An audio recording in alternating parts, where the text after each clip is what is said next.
ค่ะกราบสวัสดีFCทั้งช่องของสงกรานต์นะคะมื้อนี้จะมาตามแนวทาง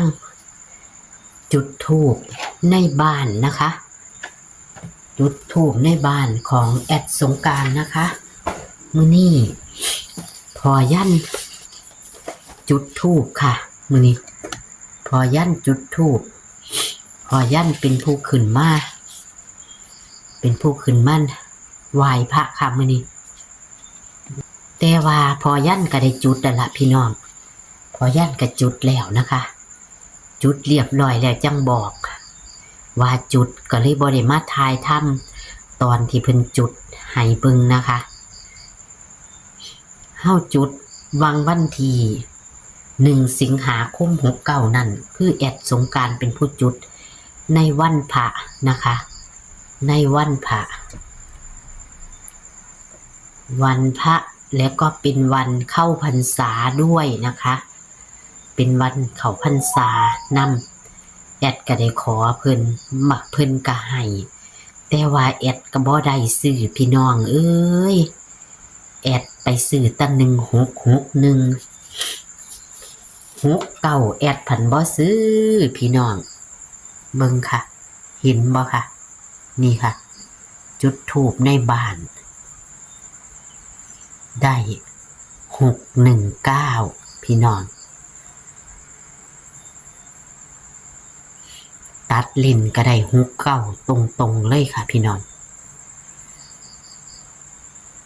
1สิงหาคม69เด้อที่ผ่านมานะคะ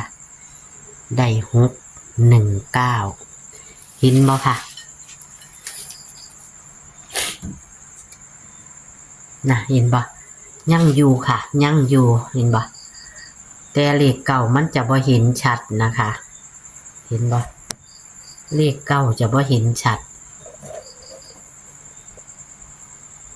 พอยันก็ได้จุดแล้วเบิ่งแน่พี่น้องอยู่เฮี้ยงกันเห็นบ่090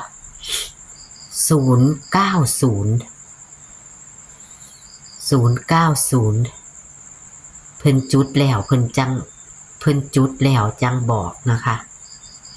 ว่าได้จุดธูป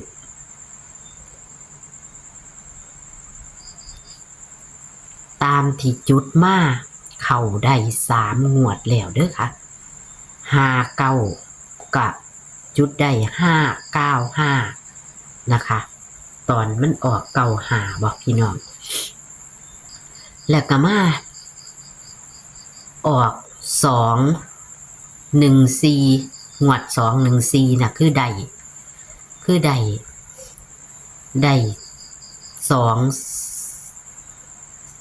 4 7นี่แหละพี่น้องแต่ว่า7กับ1น่ะเป็นตัวเดียวกันเนาะจำบ่ผิดเนาะบ่ได้เขียนไว้มือจุด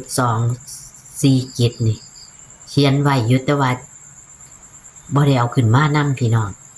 เป็น2 4 7หรือว่า4 2 7นี่ล่ะคันจำบ่ผิดเนาะแล้วก็มางวดวังหันแต่ว่า7กับ1มันเป็นตัวเดียวกันเนาะมางวดวังหันนั่นล่ะค่ะ619นี่ล่ะล่าสุดเข้า3งวดแล้วนะคะเข้า3งวดแล้วปัดลิ้นก็จะได้69ตรงๆนี่มื้อนี้พี่น้องเห็นบ่มองกล้องอยู่นะมองกล้องเห็นบ่นั่น090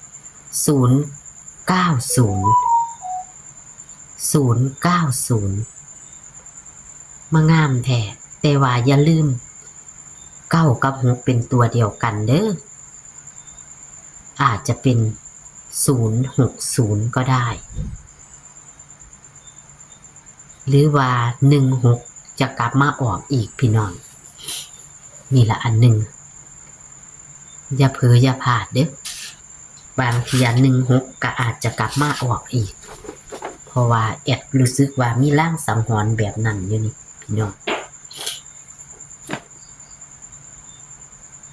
แต่เก่าเคยออกซ้ำอยู่ดิปีกายนี่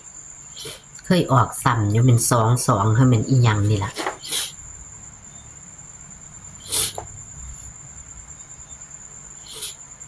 อั อันนี้ก็คือเพิ่นจุดแล้วเด้อค่ะเพิ่นจุดแล้วเห็นชัดบ่พี่น้อง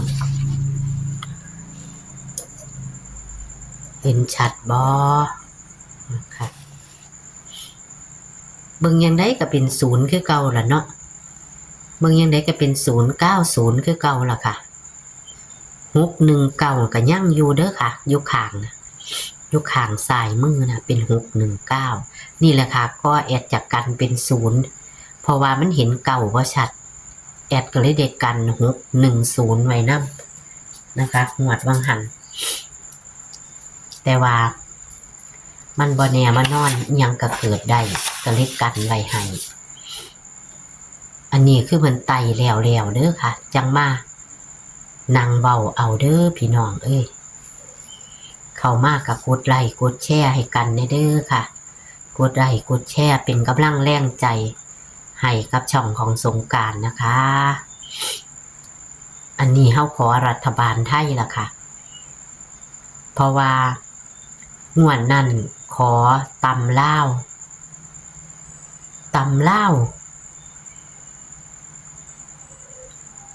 งวด1.22บ่ขอเลขใหญ่ไปออกตำลาวงวดนั้นแต่ว่าเฮามาขอตำลาวผัดไปออกเลขใหญ่คือ595นะ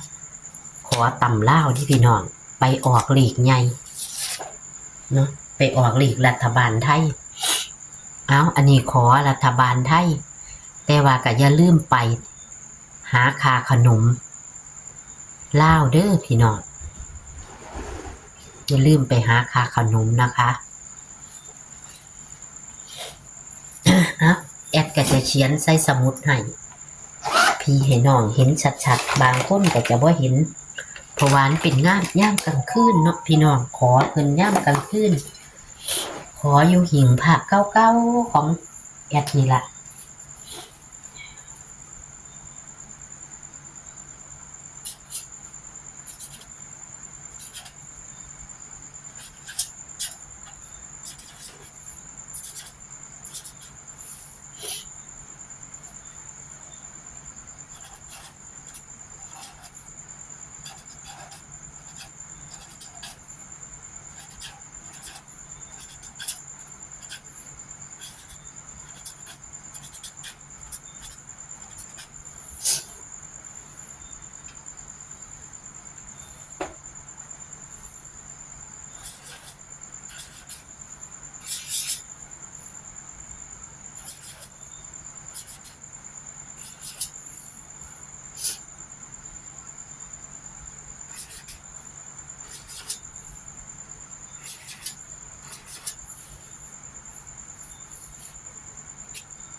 งามค่ะพี่น้องงามบ่หนีเก่าเลยพี่น้องยังอยู่เก่าคือเก่ากะได้เรียบร้อยแล้วค่ะบัดนี้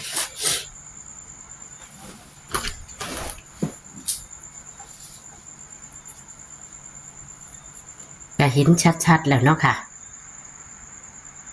619ก็ยังอยู่090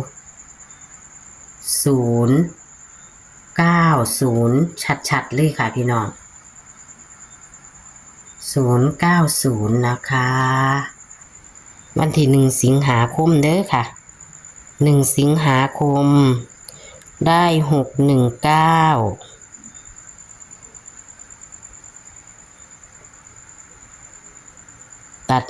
ตัดเล่นก็69ตรงๆนี่วันที่16สิงหาคมนะคะ16สิงหาคม69ค่ะพี่น้องแคปหน้าจอค่ะขอให้มาอีกเด้อปู่เอ้ยขอให้มาให้ FC เพิ่นถูกหวยรวยเบอร์กับปู่ให้ได้เฮ็ดหานพระใหม่นะคะ